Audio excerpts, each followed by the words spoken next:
Welcome to SJU Reads second annual kickoff. Woo! For those of you who don't remember or haven't heard of SJU Reads, it's a common reading program for all first-year students at St. Jerome's. The purpose of the program is to build community amongst incoming students, staff, and faculty. Last year's champion book was The Curious Incident of the Dog in the Nighttime. And now for this year's book champion. So, The Truth About Stories, defended by Josie.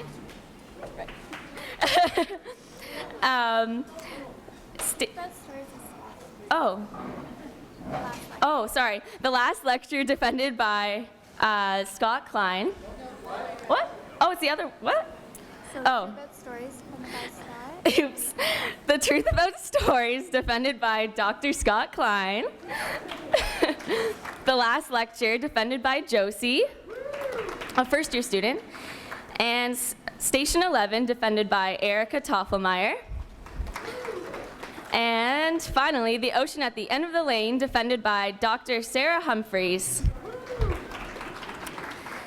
So, for how this event will work, we'll give each champion time to provide us with a synopsis of the book, defend why their book should be chosen, and then answer any questions from the audience. If you have a question for the book champions, please write it on the question forms on your table and give them to Angus. The book champions will answer it during the question period. So, let's get started. Each of you will have 1 minute to provide a synopsis of the book. First up, Dr. Scott Klein.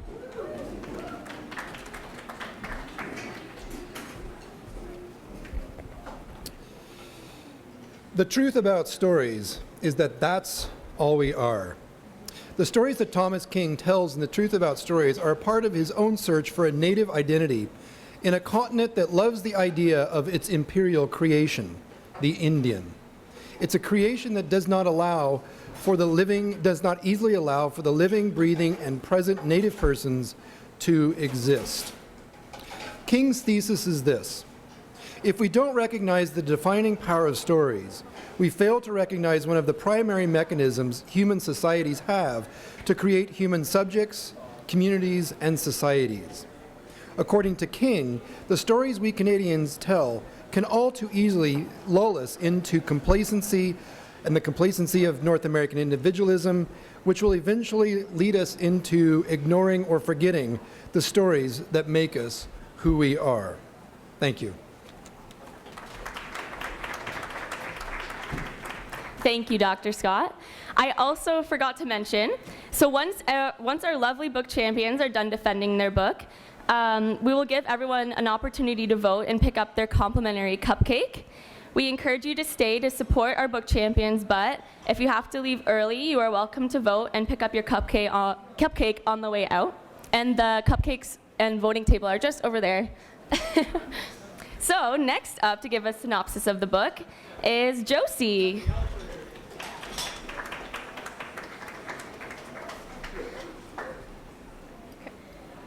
In 2007, Randy Pausch, a computer science professor at Carnegie Mellon University in Pennsylvania, gave a last lecture entitled Really Achieving Your Childhood Dreams. As a kid who painted a rocket ship and the quadratic formula on his bedroom walls and dreamed of being in zero gravity and becoming Captain Kirk and a Disney Imagineer, Randy certainly had lots of material to draw from. He also had much more of a motivation than other professors to do this lecture because it was literally his last. Just a month prior to the delivery of the lecture, he had been diagnosed with terminal cancer. While his wife understandably begged him to spend all his remaining time with his family, he was convinced that he had to leave his kids a compilation of the lessons he learned in his life. The usefulness of the head fake, the necessity sometimes for an honest Dutch uncle, and the power of refusing to believe in a no-win scenario.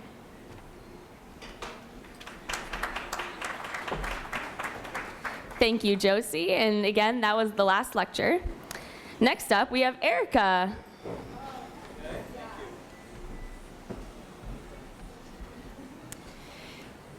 Station 11 is a book set before, during, and after a lethal flu sweeps the world and kills 99% of the Earth's population.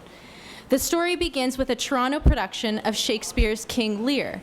The main actor, Arthur Leander, has a heart attack on stage and dies.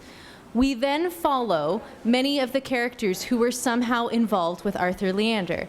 The paparazzo turned paramedic, Jeevan Chowdhury, who tries to save Arthur. The child actress, Kristen Raymond, who watches in horror as he dies on stage. And one of Arthur's first wife, Miranda. The book travels backwards and forwards in time as we learn about Arthur's love for Miranda and his life with her, as we follow Jeevan in the first few days of the flu and as he sees life deteriorate around him. And we also follow Kirsten 15 years after the flu has decimated the Earth's population. Ah, shoot. Okay. I'll tell you more later. Yeah. Thank you, Erica. And again, that was Station 11. Lastly, we have Sarah.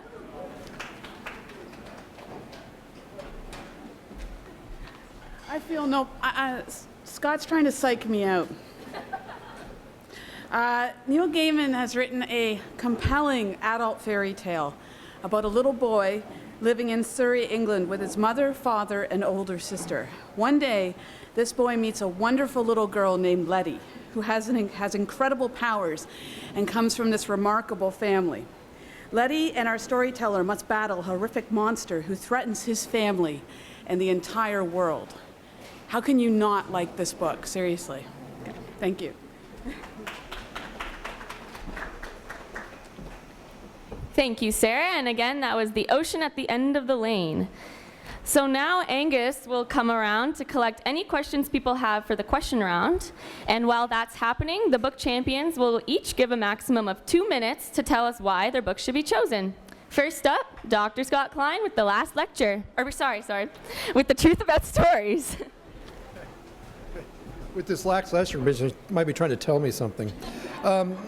Like many native storytellers, King resists the objectifying and dehumanizing colonial story that has defined the Indian, a fiction that has given us fairy tales of Indian heroes and beautiful Indian women longing for love in the face of death.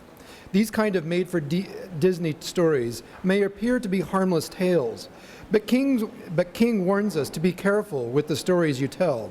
And you have to watch out for the stories that you are told, because stories can be wondrous and dangerous and destructive things.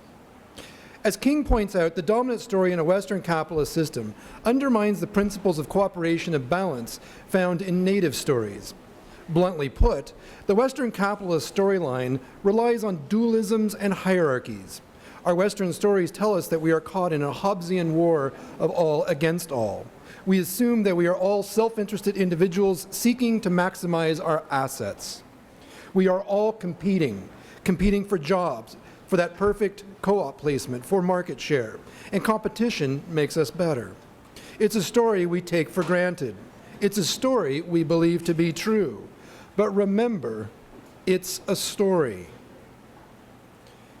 King does not provide instructions or answers as to which stories can or cannot be told, which are sacred and which are destructive. No, he leaves that to his readers to decide for themselves. He invites us to step back and examine our stories. He wants us to ask fundamental questions about the hidden worldviews, our moral assumptions, and prejudices embedded in our stories. For in examining our stories, we are, in essence, examining ourselves. And I will close with a quote. We live by stories. We also live in them. One way or another, we are living the stories planted in us early or along the way, or we are also living the stories we planted, knowingly or unknowingly, in ourselves. If we change the stories we live by, quite possibly we change our lives. Vote for us. Thank you, Dr. Klein. And now we have Josie defending the last lecture.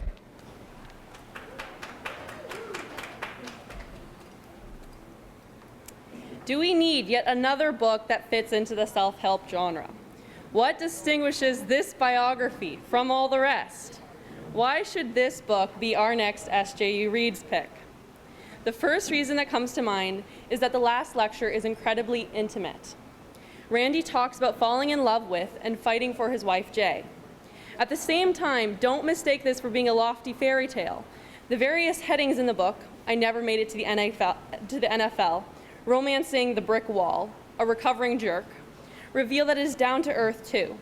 Randy is ever humorous and keeps things in perspective, probably because his mother taught him well. When he was complaining to her about having to take the theory qualifier while studying for his PhD, she responded, "We know just how you feel, honey. And remember, when your father was your age, he was fighting the Germans." And if my appeal to emotion hasn't convinced you, then here's the appeal to reason. This book is capable of enticing every member of the SJU community. Any reader will find it thought-provoking.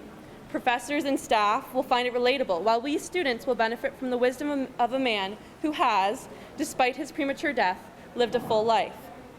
There are many themes present in the book that are applicable to a first year's transition into post-secondary education and can be discussed in the SJU Reads blog. The description of the reality that Randy Pausch and his family are confronted with when he discovers that he has pancreatic cancer may help inspire participants in the annual Relay for Life. This book is relevant and it will continue to be relevant so long as people continue to muse over how best to live their lives, which means always.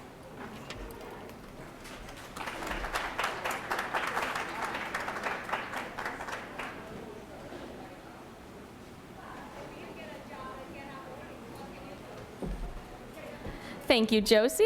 And now for Erica, defending Station 11. To begin explaining why I think you should be voting for Station 11, I want to read the end of the second chapter. In the lobby, the people gathered at the bar clinked their glasses together. "To Arthur," they said. They drank for a few more minutes and then went their separate ways in the storm. Of all of them there at the bar that night, the bartender was the one who survived the longest. He died 3 weeks later on the road out of the city. Station 11 is an incredibly gripping book. It's the kind that you can't put down, but it's not your average post-apocalyptic book. There are no zombies, otherwise I would not have read it. It's written beautifully. It's written, one of the reviewers talked about it as a cross between a page turner and a poem. And it not only talks about all of the things that were lost when humanity crumbles because of this flu, it talks about the things that remain, the things that we hold on to. So it talks about art. In 15 years after the collapse of humanity, there's a group of actors and orchestra players who travel around between the small settlements to play music and to perform Shakespeare plays. So Shakespeare is something that survives. Star Trek and gossip magazines are something that survive, and they look at the importance of those memories. Written on the caravan of the Traveling Symphony, a group that Kirsten, the child actress, joins as an adult. And tattooed on her arm is a line from Star Trek, "Because survival is insufficient." Station 11 challenges us not only to survive our own lives of school and work, but to thrive, to appreciate both the pain and the beauty of our everyday experiences, and especially to revel in the sweetness of life on Earth. I promise that you will think about Station 11 long after you have finished the last chapter, and I believe that our incoming students will too. Thank you. Thank you, Erica. And now we have Sarah for The Ocean at the End of the Lane. Excuse me. When I was a kid, I looked to books for comfort, which is probably why I became an English prof. But I think we all look to stories, whether in the form of television shows, films, or books. We all look to stories for friendship, comfort, and solace, and yes, lessons in dealing with life. We look to stories to give us equipment for living, and some books give us better equipment than others. Neil Gaiman's The Ocean at the End of the Lane is an adult fairy tale. Gaiman is a writer who does not mince words. He wants to teach us lessons, which is what myths and fairy tales do. They overtly give us equipment for living. So what equipment do we get from Gaiman's novel? The story is about a small boy whose family is in financial and emotional turmoil. Set in Surrey, England, it could pretty much be set anywhere. The boy wanders down the lane one day and meets up with a girl, Letty, who is the guardian of the natural world, along with her mother and grandmother. Our boy storyteller ventures out with Letty and accidentally gives a monster access to our world, where the natural order is already under stress. Taking the form of the boy's nanny, the monster terrorizes the boy by promising she will bring humanity what it desires, not what we need. If we keep in mind the lessons of the Rolling Stones song, I Can't Get No Satisfaction, we need to get just satisfaction and not what we desire, right? And what Western culture desires in part is money and conformity, according to this monster. I won't tell you the ending, whether they win or not, but I will say that this book teaches us to believe in friendship and community and diversity as the path to the better world, which I have come to learn is part of St. Jerome's mission. I felt empowered and magical after reading this book, as if it were I who had fought this monster of conformity and greed. I felt the love and empowerment from Letty's mother and grandmother, who are warriors. And this book is a champion, and vote for it!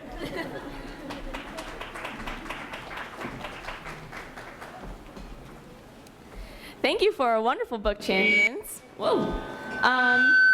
Whoa.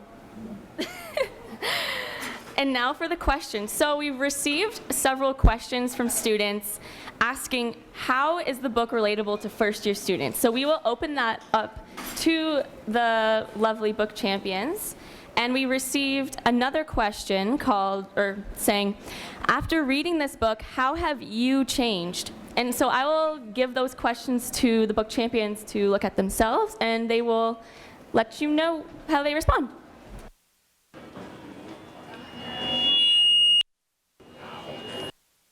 Here's the questions.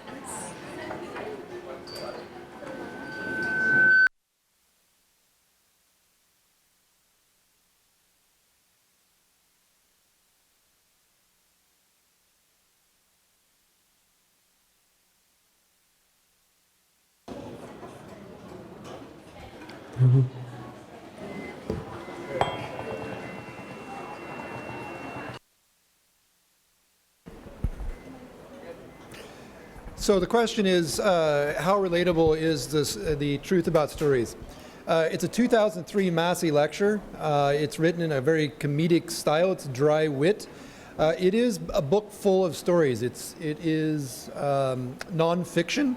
It will take you about 3 to 4 hours to read, and it will make you laugh often. How did it change my life?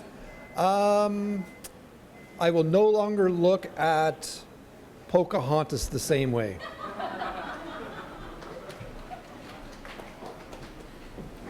Thank you, Dr. Scott Klein. And does anyone else want to bring forward their answers?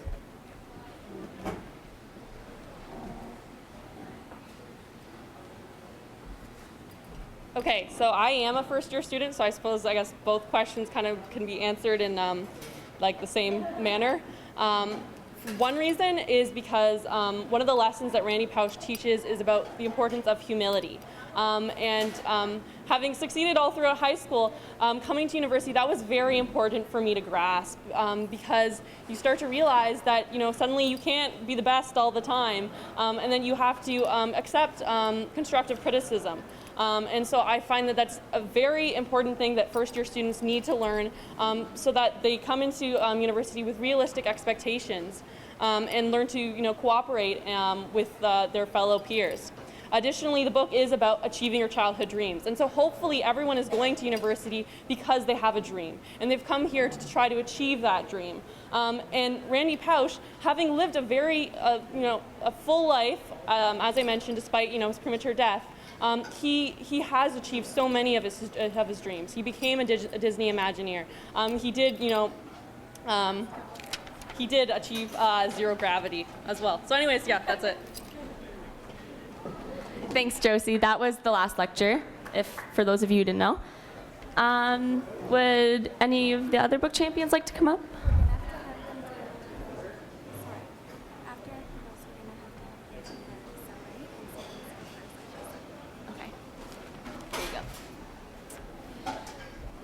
For Station 11, I think one of the ways that it is relatable to students is again from a quote from the book, which says, the bearer of another unfathomable story about walking out of one world and into another.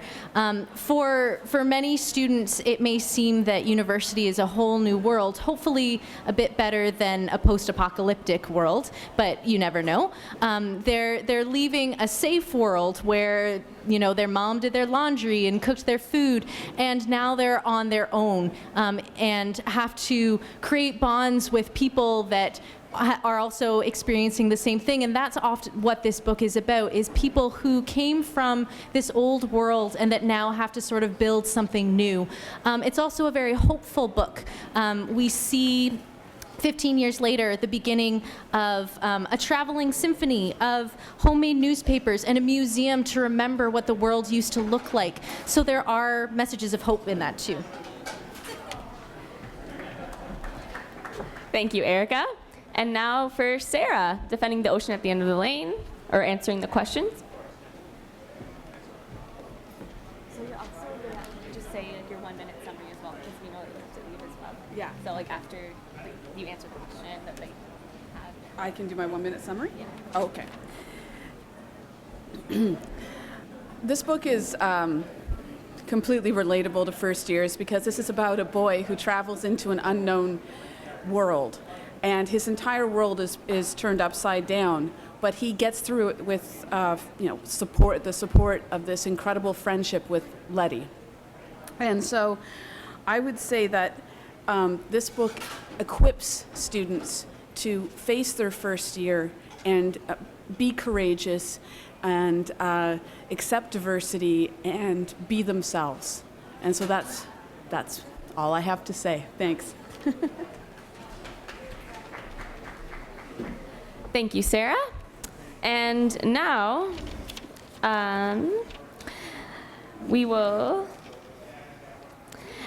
for the book champions, each of you will have 1 minute to provide any final thoughts you want to leave the voters with. So Sarah, you can come right on back up. Or did you finish? Okay. All right, so now for Dr. Scott Klein.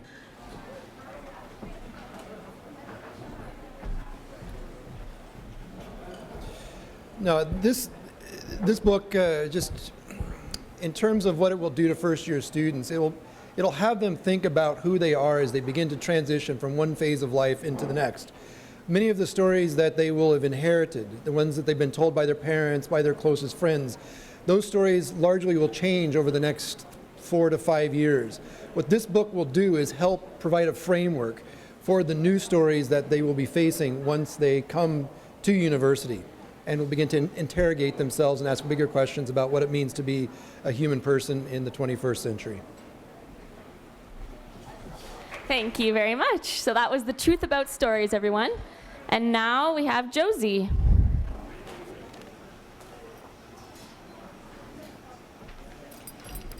Imagine, as morbid as it sounds, kneeling over a man desperately grasping at the last tendrils of life. He gestures for you to lean in. He has last words to impart. Certainly, you're going to listen very closely. Certainly, his words are going to be important. Certainly, you're going to cling to them. In the case of the last lecture, Randy Pausch isn't literally on his deathbed, but he is dying, and he did shirk on his wife's birthday in order to deliver his message.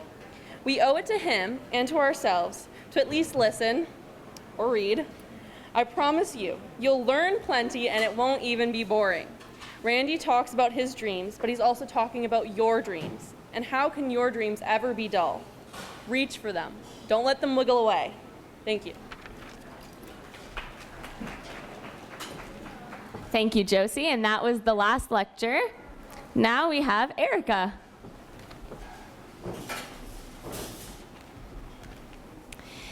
Station 11 is a page turner. It's a beautifully written and suspenseful story told from the points of view of many people before, during, and after this flu.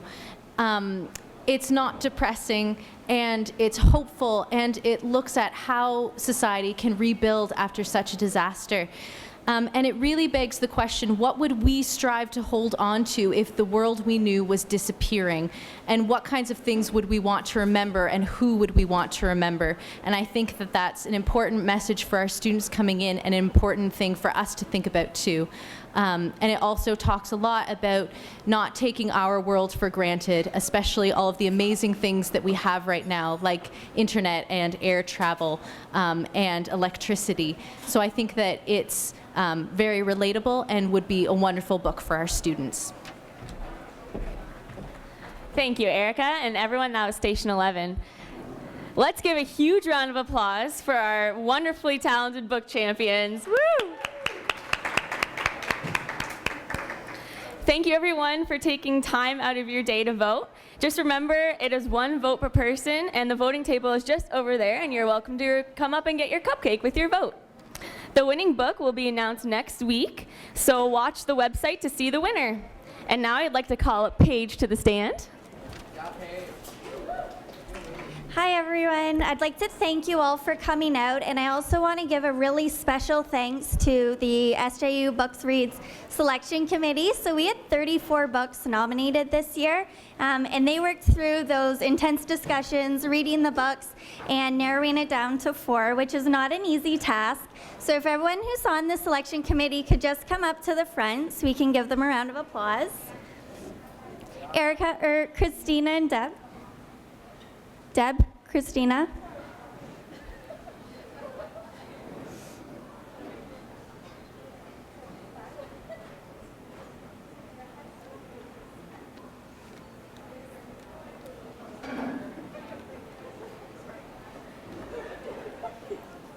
So if we can just give them a big round of applause for all the work they've done as well.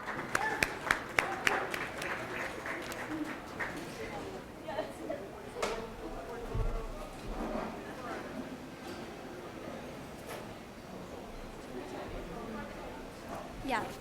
So for anyone who is not sure who to vote for, they need to mull it over. The video will be posted online at the end of the week, and you can also vote online. However, there's no cupcake prize for that, so choose accordingly. I also want to thank Scott again for coming. He ducked out of a meeting to attend our event, so thank you, everyone. Have a good day.